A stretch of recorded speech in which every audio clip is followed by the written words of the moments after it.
Hello friends, welcome back my YouTube channel G Grand Education. This is an Gaurav Kumar and today we will discuss a new topic, a new lecture and a new unit that is vector and motion in a plane. ठीक है, सबसे पहले हम देखेंगे कि physical quantity क्या होती है। सबसे पहले फिजिकल क्वांटिटी की डेफिनेशन क्या होती है। Physical quantities are those quantities which can be measured. Physical quantities वो क्वांटिटी है जिनको हम मेज़र कर सकते हैं, जिनको हम माप सकते हैं, उन्हीं को हम बोलते हैं फिजिकल क्वांटिटी। ठीक है, और जो फिजिकल क्वांटिटी है उसको हम डिनोट कैसे करते हैं।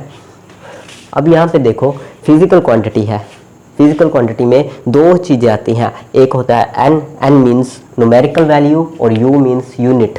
मान लो यहाँ पे हम पहले लिख लेता हूँ मैं, N means numerical value and u means unit। ठीक है, अब मान लो मैं आपको एक रोड, अच्छा रोड रहने दो, ये मार्कर है, ये मार्कर है, इसकी लेंथ मान लो 2 मीटर है।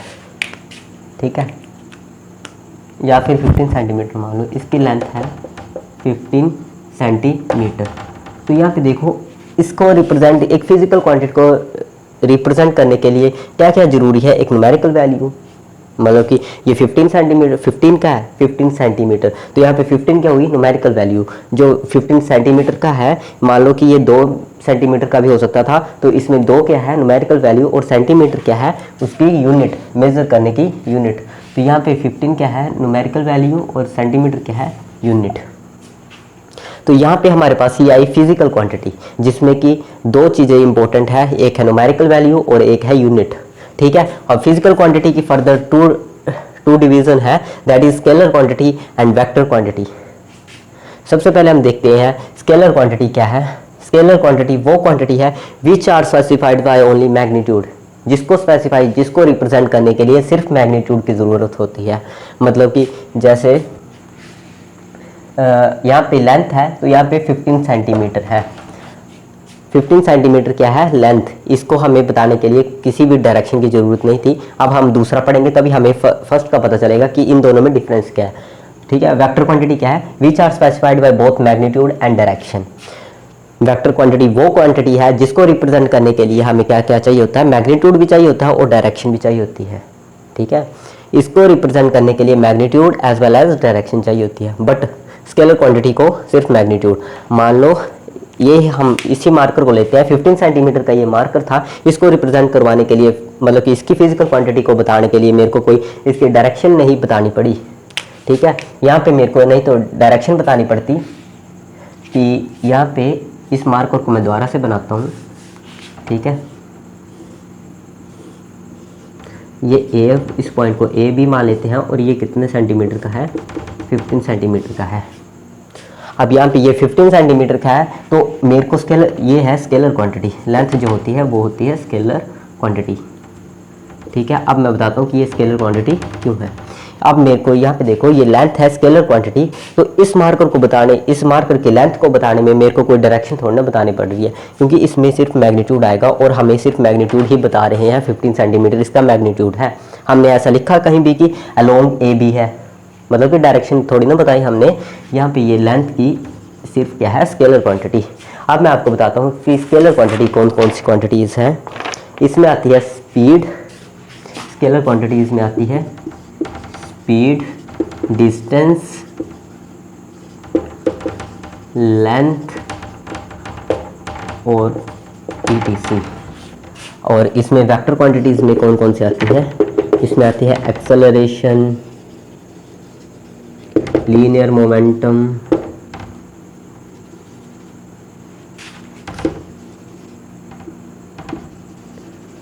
और वेलोसिटी और ETC। आपकी बुक में ज़्यादा एग्जाम्पल दी होंगी, मेरे पास यहाँ पे जगह कम है इसलिए मैं इतने लिख रहा हूँ। ठीक है, अब इसको जो हमने मार्कर बताया, इसको ये स्केलर क्वांटिटी है, क्योंकि हमें इसे, इसकी डायरेक्शन नहीं बतानी पड़ रही। हमें इसकी डायरेक्शन बताते तो यहाँ पे आता अलोंग ए बी। ठीक है, अलोंग ए बी आता तो ये बन जाती वेक्टर क्वांटिटी। अब एक हम डेली लाइफ के एग्जांपल लेंगे। What is the need of vector quantity in our daily life physics. कि हमें वेक्टर क्वांटिटी की क्या ज़रूरत है in our daily life physics में। सबसे पहले हम एक एग्जांपल लेके करते हैं। मान लो कि एक लड़का है कोई भी, उसका नाम मान लो राहुल है। उसने इस बार नई एडमिशन ली किसी न्यू स्कूल में। उसने नया स्कूल कोई ज्वाइन किया है और उसकी न्यू एडमिशन है और उसका फर्स्ट डे है स्कूल का। और वो पूछता है अपनी मदर से कि जो स्कूल है वो कितनी दूर है मेरे घर से। तो उसकी मदर जो बोलती है, उसकी मदर बोलती है वो है आधा किलोमीटर, मतलब कि 500 मीटर। 500 मीटर दूर है उसका स्कूल उसके घर से। अब वो सुबह जब निकलता है घर से तो वो 500 मीटर तो चला जाता है, बट उसे स्कूल अपना दिखता ही नहीं। यहाँ पे उसका था हाउस या होम। 500 मीटर था स्कूल से दूर उसका घर। उसके मदर ने सिर्फ उसे इतना बोला था कि 500 मीटर है उसका जो स्कूल, बट उसको वो ऐसे चल पड़ा और उसे जो स्कूल था वो मिला ही नहीं। तो वो क्यों नहीं मिला? क्योंकि वो चला गया था गलत डायरेक्शन में। उसकी मदर ने उसे डायरेक्शन बताई नहीं कि वो कौन सी डायरेक्शन में जाएगा, जिस कारण उसे जिस कारण वो स्कूल में पहुंच जाएगा। तो ये उसका स्कूल था वेस्ट डायरेक्शन में और वो पहुंच गया था साउथ डायरेक्शन में। यहाँ से हमें क्या पता चलता है कि जो वेक्टर क्वांटिटी है, तो यहाँ पे ये क्या आती वेक्टर क्वांटिटी, ये आती डिस्प्लेसमेंट। आप पढ़ोगे कि डिस्प्लेसमेंट जो है वेक्टर क्वांटिटी है, ठीक है। 500 मीटर तो बता दिया उसकी मदर ने, बट उन्होंने ये नहीं बताया कि किस डायरेक्शन में है। उनको ये बताना चाहिए था कि जो स्कूल है वो 500 मीटर दूर है in the direction of the west, ठीक है। क्योंकि 4 डायरेक्शन होती हैं, वो कहीं भी ऐसे 500 मीटर तो कहीं भी ढूंढता रहता। यहाँ से भी ये मान लो सर्कल है, यहाँ से भी वो 500 मीटर दूर था, यहाँ से भी 500 मीटर, तो वो कहीं भी पहुँच सकता था। बट उसकी मदर ने इतना नहीं बताया कि वो वेस्ट में है उसका स्कूल घर से, कि बेस्ट डायरेक्शन में है। इसलिए यहाँ से हमें क्या पता चलता है कि वेक्टर क्वांटिटी में मैग्नीट्यूड 500 मीटर आ गया, मैग्नीट्यूड 500 मीटर आएगा मैग्नीट्यूड, और डायरेक्शन क्या आई थी वेस्ट, ठीक है। तो ये है कि वेक्टर क्वांटिटी को रिप्रेजेंट करने के लिए हमें मैग्नीट्यूड भी चाहिए और डायरेक्शन भी चाहिए। वो लड़का तो ऐसे घूमता रहता नहीं तो, ठीक है। तो ये थी डेली लाइफ में हमारी जो ज़रूरत थी वेक्टर क्वांटिटी की, तो ये थी, ठीक है। अब हम करेंगे रिप्रेजेंटेशन ऑफ वेक्टर क्वांटिटी, कि वेक्टर क्वांटिटी को हम रिप्रेजेंट कैसे करेंगे। मान लो फोर्स, हमें पता है कि वेक्टर क्वांटिटी कौन कौन सी होती है, फोर्स, वेलोसिटी, एक्सेलरेशन, डिस्प्लेसमेंट, ये सब वेक्टर क्वांटिटीज़ है। तो हम इनमें से एक एग्जांपल लेते हैं फोर्स की, कि हम अब फोर्स को कैसे रिप्रेजेंट करेंगे in the form of vector quantity. तो मान लो कि हमने किसी भी ऑब्जेक्ट पे 10 न्यूटन की फोर्स लगाई। अब जो वेक्टर क्वांटिटी को रिप्रेजेंट करने का तरीका है, इसकी ग्राफिकल रिप्रेजेंटेशन होती है। इसको क्या बोलते हैं, टेल, और इसको बोलते हैं हेड, ओरिजिन और इसका एंड, ठीक है। अब ये वाली ग्राफिकल रिप्रेजेंटेशन होती है वेक्टर, ये वाला एरो सी है, ये रिप्रेजेंट करता है डायरेक्शन को, किसी वेक्टर क्वांटिटी की डायरेक्शन को। अब यहाँ पे ये एफ क्या है, यहाँ पे ये जो एफ है वो मैग्नीट्यूड शो करता है, और ये ग्राफिकल रिप्रेजेंटेशन मतलब कि एरो जो है वो इसकी डायरेक्शन को शो करेगा, और इसको हम ऊपर ऐसे करके यूज़ करते हैं, ऊपर इसको लगाते हैं। यहाँ पे ये पूरी रिप्रेजेंटेशन आ गई इसकी वेक्टर क्वांटिटी की। आप आगे पढ़ोगे कि ये होता है इसका मैग्नीट्यूड, ठीक है। किसी भी ये आपको आगे पढ़ोगे, इसलिए इसको मैं आपको ऐसे ही बता देता हूँ। इसको हम करते हैं मैग्नीट्यूड, और इसकी होती है कोई भी डायरेक्शन, ऐसे होता है, बट ये अभी आपको आ गया आएगा, ठीक है। ये ऐसे होती है।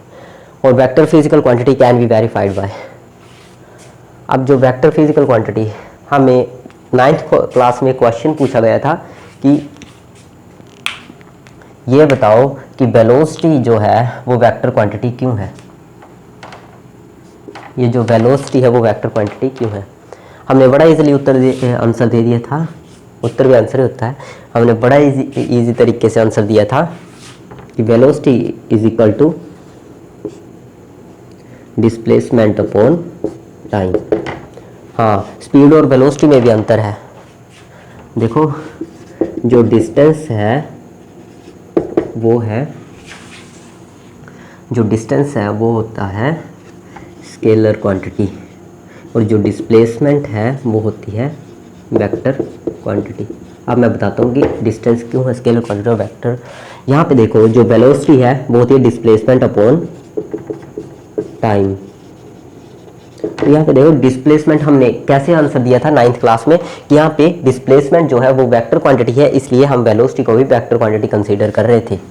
ठीक है, और जो हमारे पास स्पीड होती है वो होती है distance upon time. Distance upon time होती है, स्पीड जो होती है वो डिस्टेंस अपॉन टाइम होती है। यहाँ पे डिस्टेंस ही हमारे पास, डिस्टेंस को हम एक्स से डिनोट कर देते हैं। डिस्टेंस हमारे पास स्केलर क्वांटिटी है और टाइम भी हमारे पास स्केलर क्वांटिटी है, इसलिए स्पीड भी स्केलर क्वांटिटी मान रहे थे, बट हम यहाँ पे वेक्टर क्वांटिटी की बात कर रहे हैं, इसलिए मैंने ये साफ कर देता हूँ। ये सिर्फ मैंने समझाने के लिए बताया। अब एक और क्वेश्चन था, जैसे वेलोसिटी यहाँ पे वेक्टर कैसे आई, क्योंकि यहाँ पे डिस्प्लेसमेंट जो था वो वेक्टर क्वांटिटी थी, बट टाइम जो यहाँ पे था, यहाँ पे टाइम था स्केलर। ठीक है, और एक्सेलरेशन क्या होता है v minus you upon T. तो यहाँ पे देखो, यहाँ पे वेलोसिटी हमारे पास वेक्टर क्वांटिटी है, तो एक्सेलरेशन भी वेक्टर क्वांटिटी ही आएगी। और जो सेकंड हम लेते हैं लीनियर मोमेंटम।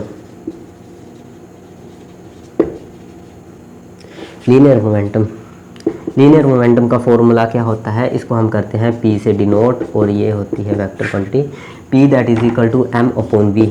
यहाँ पे वेलोसिटी वेक्टर क्वांटिटी है, तो ये हमारे पास भी क्या आएगी, वेक्टर क्वांटिटी। और इसलिए लास्ट एग्जांपल है, एक लास्ट ले लेते हैं हम फोर्स की। Force that is equal to mass into acceleration, Newton का second law of motion. Second या फर्स्ट, सेकंड। ठीक है, यहाँ पे हमारे पास एक्सेलरेशन जो है वो वेक्टर क्वांटिटी है, इसलिए फोर्स भी हम क्या कर लेते हैं, वेक्टर क्वांटिटी। हाँ, वेक्टर क्वांटिटी। ये हमारा 9th का कॉन्सेप्ट था। अच्छा, एक बात है, जो वर्क होता है वो होता है फोर्स इनटू डिस्प्लेसमेंट। यहाँ पे फोर्स भी वेक्टर क्वांटिटी है, डिस्प्लेसमेंट भी वेक्टर क्वांटिटी है, तो वर्क लेकिन क्या है, स्केलर क्वांटिटी। यहाँ पे एक्सेप्शन है, वर्क होता है स्केलर क्वांटिटी। तो आप एक अलग अलजेब्रा पढ़ोगे जिसमें आएगा dot product into cross product. Dot product का जो किन्हीं भी दो वेक्टर या फिर किन्हीं भी दो वेक्टर क्वांटिटी का डॉट प्रोडक्ट हमेशा स्केलर क्वांटिटी का आता है, और जो स्केलर क्वांटिटी प्रोडक्ट आए किसी भी दो वेक्टर का, तो उसको हम डिनोट करते हैं डॉट से, उसको मल्टीप्लाई करते हैं डॉट से। और यहाँ पे जब किन्हीं दो फिजिकल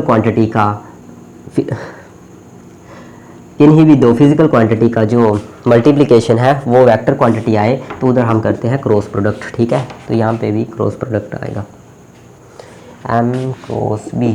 ठीक है, आप इसको अलग से पढ़ोगे, इसके लिए हमारा अलग से अलजेब्रा आएगा, मैं वो भी बताऊंगा, लास्ट में बताता हूँ कि यहाँ पे अलग अलजेब्रा क्यों आया हमारे पास, क्योंकि नॉर्मल अलजेब्रा क्यों नहीं आया। नॉर्मल अलजेब्रा मीन्स जैसे 5 + 5 10, बट इसमें ऐसा नहीं होता 5 + 5 10।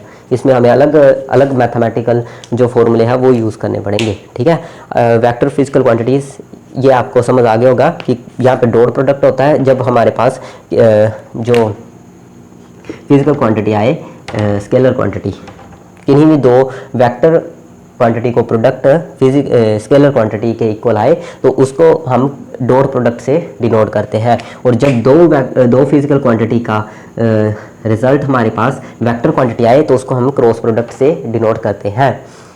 मैं एक बार फिर से बता रहा हूँ कि जब दो फिजिकल क्वांटिटी का रिजल्ट हमारे पास आता है स्केलर, तो उसको हम करते हैं डॉट प्रोडक्ट से। और जब दो फिजिकल क्वांटिटी का रिजल्ट हमारे पास वेक्टर आए, तो हम उसको करते हैं क्रॉस से। ठीक है, अब हमारे पास नेक्स्ट क्वेश्चन है, why current is a scalar quantity. आपको ये 11th में तो नहीं, बट +2 में ये क्वेश्चन पेपर में भी पूछा जाता है कि करंट जो है वो स्केलर क्वांटिटी क्यों है, वो वेक्टर क्वांटिटी क्यों नहीं है। तो तो मान लो कि दो वायर हैं, वो एक पॉइंट पे ज्वाइन कर रही हैं विद द थर्ड वायर के साथ। जो दो वायर का एंड है वो एक वायर के एंड के साथ ज्वाइन हो रही हैं। अब मान लो कि यहाँ पे 5 एम्पियर का करंट आ रहा है और यहाँ पे आ रहा है 10 एम्पियर का करंट।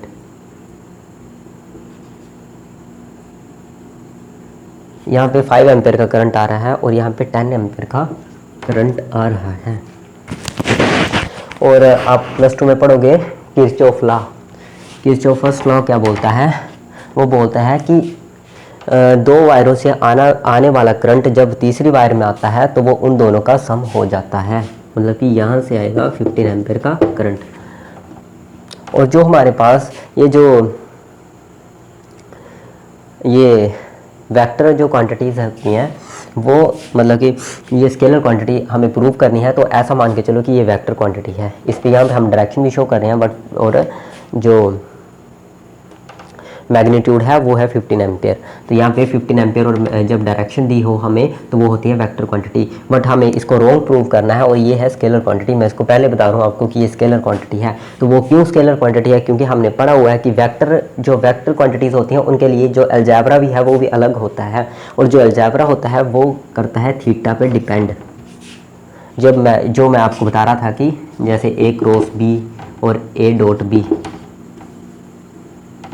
A क्रॉस B का प्रोडक्ट जो आता है वो हमेशा क्या आता है? Vector quantity. और जो A डॉट B का आता है होती है स्केलर क्वांटिटी, वो होती है स्केलर क्वांटिटी। तो यहाँ पे जब हम इसके डॉट को हटाएंगे तो हमारे पास आता है क्रॉस को हटाएंगे ए बी साइन थीटा, और जब हम डॉट को हटाएंगे तो आएगा ए बी कोस थीटा। तो ये जो थीटा है, जब हम मान लो 5 × 10 यहाँ पे 45 डिग्री होगा, कोस मान लो 45 डिग्री है तो 45 डिग्री होगा 5 × 10 × 1/2 50 × 1/2। तो हमारे पास रिजल्ट ये आना चाहिए था, बट किरचॉफ लॉ ने ये प्रूव किया था कि यहाँ पे 15 एम्पियर का करंट आया। और जब हम इसकी वायर को यहाँ पे चेंज भी करेंगे, मतलब कि ये एंगल हम यहाँ पे हमने 45 डिग्री लिया था अभी, तो हम इधर 90 कर दें तो यहाँ पे हमारे पास आ जाएगा 1 और यहाँ पे आएगा 15 एम्पियर। तो यहाँ पे ये बिल्कुल भी लॉ ओबे नहीं कर रहा है। इसकी थीटा के साथ वैल्यू चेंज होनी चाहिए बट ये चेंज नहीं हुई, इसलिए ये है स्केलर क्वांटिटी। ठीक है, एक बार फिर से बताता हूँ, जब हमारे पास कोई भी वेक्टर क्वांटिटी दी होती है तो वो हमेशा थीटा पे डिपेंड करती है। मतलब कि जैसे हम थीटा चेंज करेंगे तो उसकी जो वैल्यू है वो भी चेंज होगी, बट इसमें हमने थीटा चेंज किया तो वैल्यू सिर्फ 15 एम्पियर ही रही। ठीक है, तो ये इस हिसाब से हम इसको बोल सकते हैं कि ये स्केलर क्वांटिटी है, ये वेक्टर क्वांटिटी नहीं है। ठीक है, क्या है, जब हमने थीटा इसका चेंज किया तब भी जो करंट था वो 15 एम्पियर ही रहा। इस हिसाब से हम इसको मान के चलते हैं कि ये स्केलर क्वांटिटी है इस हिसाब से। ठीक है, हम जितना भी थीटा चेंज करें यहाँ पे 15 एम्पियर ही करंट रहेगा। तो अब हम नेक्स्ट टॉपिक करेंगे जो है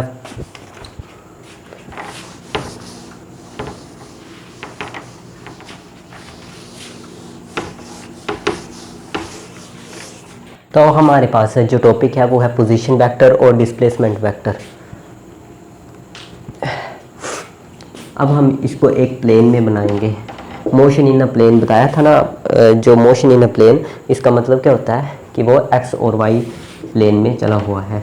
जब हमें मान लो एक होता है एक्स वाई जेड प्लेन होता है ना हमारे पास, जब एक्स और वाई और जेड प्लेन दिया होता है तो ये बन जाता है स्पेस। आप अपने कमरे को लोगे तो एक होगी उसकी लेंथ, इसकी लेंथ ब्रेड्थ और एक होगी हाइट। ठीक है, ऐसे होगी, एक लेंथ होगी, एक ब्रेड्थ होगी, एक हाइट होगी।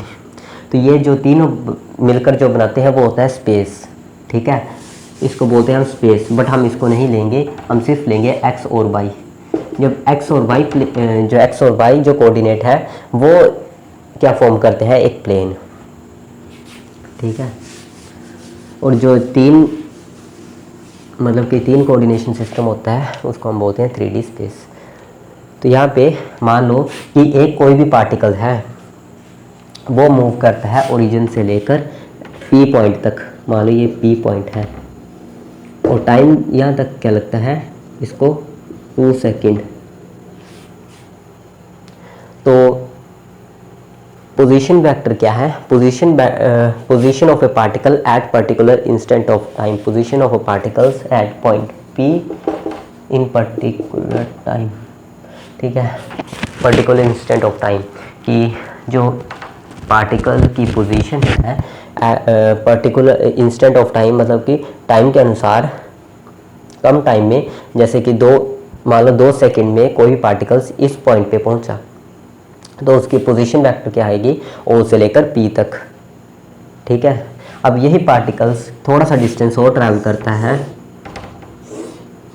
यहाँ तक पहुंचा था ना P that is equal to T in 2 second. मान लो वो 3 सेकेंड और चलता है और पहुंच जाता है यहाँ पे पी डैश और पी डैश टाइम में। इतने टाइम इंटरवल में ये यहाँ तक पहुँच जाता है। तो यहाँ पे हमारे पास डिस्प्लेसमेंट वेक्टर क्या आएगा? डिस्प्लेसमेंट वेक्टर हमारे पास ओ से पी से पी डैश तक नहीं आएगा, ओ से लेकर डायरेक्ट पी तक आएगा। ठीक है, ओ से लेकर पी तक। यहाँ पे हमारे पास जो डिस्प्लेसमेंट वेक्टर आएगा ओ से लेकर पी तक। ठीक है, इसकी एग्जांपल देता हूँ मैं। मान लो कोई भी लड़का है, वो गया ए से लेकर बी तक और फिर बी से लेकर सी तक 7 मीटर और 3 मीटर तक डिस्टेंस ट्रैवल किया उसने। अब वही लड़का ऐसे जाता है ए से लेकर बी तक और फिर बी से जाता है सी तक। यहाँ पे भी ए से लेकर बी तक 7 मीटर था रास्ता उसका, और जहाँ पे बी से लेकर सी तक था 3 मीटर। तो यहाँ पे जो डिस्टेंस है वो होता है total the actual path travelled bye a body. ठीक है, तो यहाँ पे डिस्टेंस क्या आएगा हमारे पास? 10 मीटर। x से मैं डिस्टेंस को डिनोट कर रहा हूँ और s से मैं कर रहा हूँ डिस्प्लेसमेंट को। तो यहाँ पे डिस्प्लेसमेंट क्या होती है? The distance travelled bye a body from its initial point two final point. तो यहाँ पे इनिशियल पॉइंट है ए सी से लेकर, तो यहाँ पे भी 10 मीटर है। बट यहाँ पे जो डिस्प्लेसमेंट है वो क्या होगी? डिस्टेंस तो इसका वही होगा, क्योंकि डिस्टेंस है वो actual path travelled by the body. तो एक्चुअल पाथ क्या है? वो पहले ए से लेकर बी तक गया और बी से लेकर सी तक।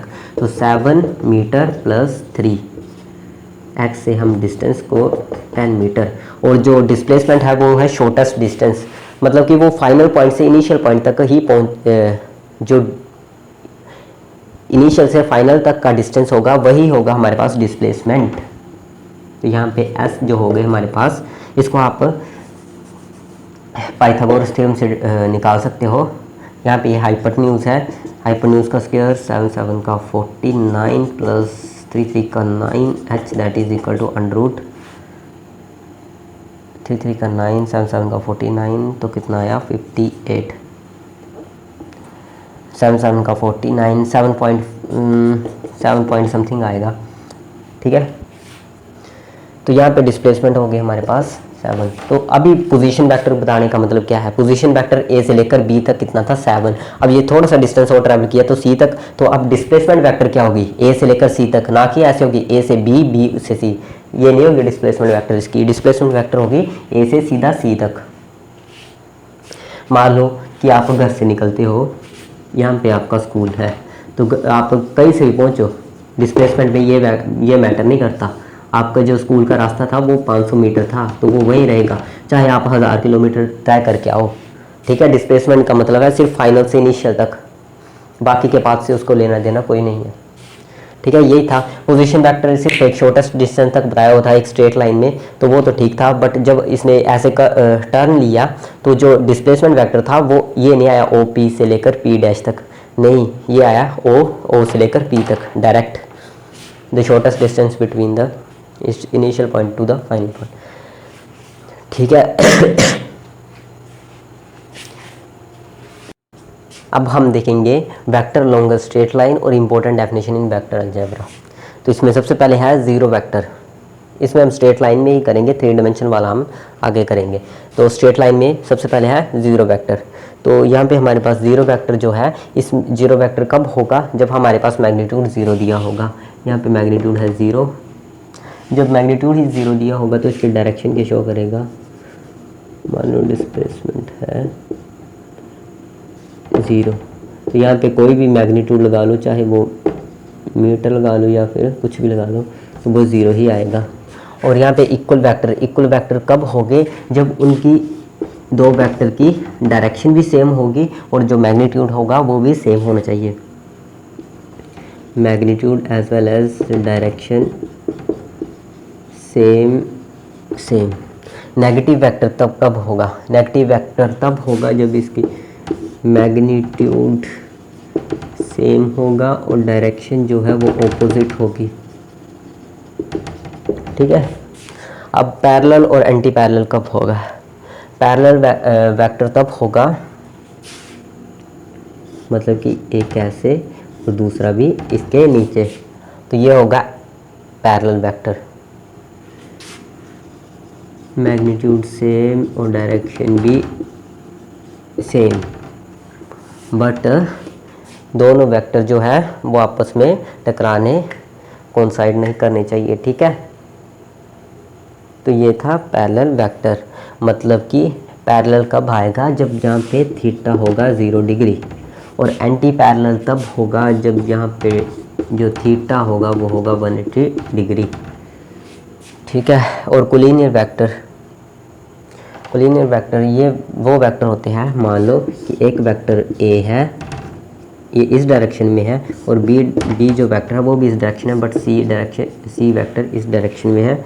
तो यहाँ पे हम इसको ऐसे भी बना सकते हैं, ए इधर, बी इसके आगे और सी उल्टा। ठीक है। इसको हम ऐसे भी रिप्रेजेंट कर सकते हैं। कोप्लेनार वेक्टर क्या होता है, कोप्लेनार वेक्टर होता है जैसे कि इस पूरे प्लेन पे कहीं भी ऐसे ऐसे ऐसे फैले हो सकते हैं वेक्टर। ठीक है। कॉन्करेंट वेक्टर क्या है, कॉन्करेंट वेक्टर ये वेक्टर है कि ये जैसे ये बाहर की तरफ है तो ये एक पॉइंट पे कहीं पे भी फोकस होंगे, ये वेक्टर एक पॉइंट पे कहीं भी फोकस होंगे। कोप्लेनार वेक्टर जैसे कि आप मान लो कि किसी भी बॉक्स पे कोई भी चार जो, चलो दो मान लो, दो जो बॉय हैं वो आपस में इसको पुल कर रहे हैं, मतलब कि पुश कर रहे हैं, तो यहाँ पे ये आएगा, इन दोनों वेक्टर की जो रिजल्ट है वो इस पॉइंट पे आएगा, तो इसको बोलेंगे हम कॉन्करेंट वेक्टर। कोइनिशियल वेक्टर क्या होता है, कोइनिशियल वेक्टर वो वेक्टर है जहाँ से एक पॉइंट से, जैसे यहाँ पे एक पॉइंट पे फोकस हो रही थी तो ये एक पॉइंट से प्रोड्यूस होंगे। ठीक है। और लोकलाइज्ड वेक्टर क्या है, हाँ लोकलाइज्ड वेक्टर ये वेक्टर है, मान लो कि ये इसकी ऐसी पोजीशन है। ठीक है। यहाँ पे आप इसको जो आपको इसको आगे बढ़ाना है, मतलब कि इसको टर्न रोटेट करना है, तो यहाँ पे ज़्यादा फोर्स लगाने का, यहाँ पे मानो आप 10 न्यूटन की फोर्स लगा रहे हो, तब भी ये नहीं ऐसे रोटेट कर रहा है, मतलब कि ऐसे रोटेट कर रहा है। जब हम इस पर 20 न्यूटन की फोर्स लगाते हैं तब ये रोटेट करता है, बट जब हम इधर जो फोर्स लगाते हैं यहाँ पे 5 न्यूटन पे ही रोटेट कर रहा है, तो इस वेक्टर को हम बोलते हैं लोकलाइज्ड वेक्टर। ठीक है। आज के लिए बस इतना ही। जो अगला लेक्चर है वो है लोकल 3D पे, उसको हम बोलते हैं, उसको बोलेंगे orthogonal unit vector. Orthogonal unit vector मतलब कि 3D स्पेस में होगा वो, उस पर हम यूनिट वेक्टर भी लगाएंगे, मतलब कि डायरेक्शन को रिप्रेजेंट करने के लिए यूनिट वेक्टर का यूज़ करेंगे। तो आज के लिए बस इतना ही। जय हिंद, जय भारत। और